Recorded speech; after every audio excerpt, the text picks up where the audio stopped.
សាមានជំងឺប្រចាំកាយជួបការលំបាកខ្វះខាតទទួលបានអំណោយសប្បុរសធម៌ពីក្រុមហ៊ុនខោទឹកនោមប៉ាវកម្ពុជាតាមរយៈលោកម៉ាក់មុតម៉ារ៉ាមីនិង BA សិប្បកម្មខ្មែរ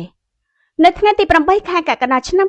2026លោកម៉ាក់មុតម៉ារ៉ាមីប្រធានក្រុមបេះដូងយុវជនមនុស្សធម៌ខេត្តកំពង់ឆ្នាំងរួមជាមួយប្អូន BA សិប្បកម្មខ្មែរព្រមទាំងសមា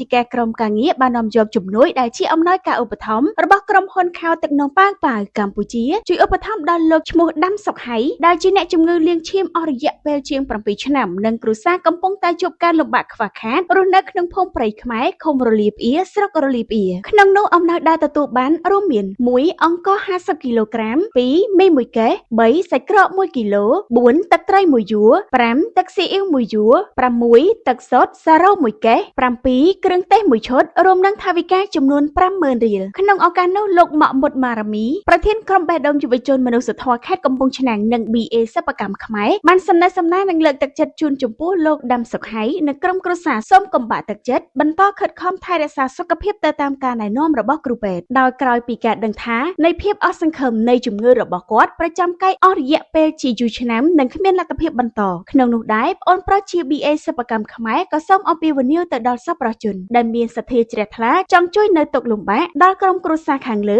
តាមរយៈការផ្សព្វផ្សាយរបស់ BA សិប្បកម្មខ្មែរនិងលោកប្រធានក្រុមបេះដូងយុវជនមនុស្សធម៌ខេត្តកំពង់ឆ្នាំងទៅតាមសទ្ធាជ្រះថ្លារបស់សប្បុរសជនអាយុដំលោកជំទាវនិងអ្នកអង្គញាលោកអង្គញាអស់លោកស្រីតាមរយៈលេខទូរស័ព្ទ067 88